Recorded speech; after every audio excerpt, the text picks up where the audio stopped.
Sharper Point Commentary, presented by Schwartz Laser Eye Center. We've heard plenty about how hard it's been on the people living in U.S. border communities, but if you want a sign of how unsafe our out-of-control border is for the migrants crossing it, take a look at a new report that shows we're doing a terrible job of making sure migrant children are safe even after being placed in an American home.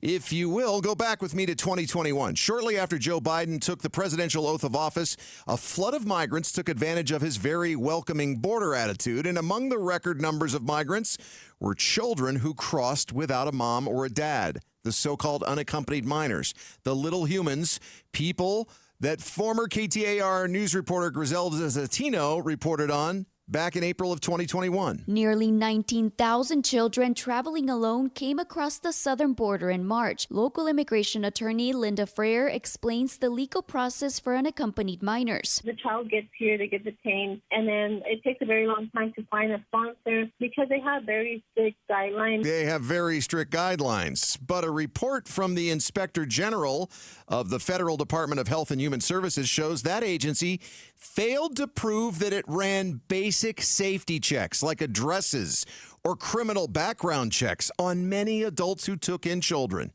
And in about a third of the cases reviewed by the Inspector General, the agency did not have legible documentation for the adults on file. If we only look at the 19,000 unaccompanied minors who crossed the border back in March of 2021, which Griselda was reporting on, that would be more than 6,000 kids who were potentially put in a home where the federal government wasn't completely sure if they were safe being there.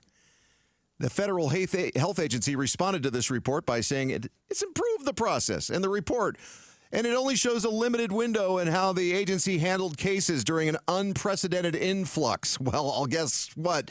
The unprecedented influx became even more unprecedented this past year.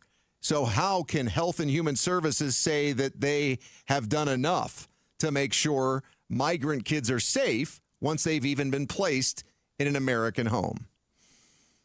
And even if 99.9% of the unscreened people who volunteer to sponsor migrant kids don't have evil in their heart, 1 or 2 is way too many.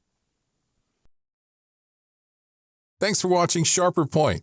Click to see more from Arizona's Morning News and tap the button in the middle to subscribe.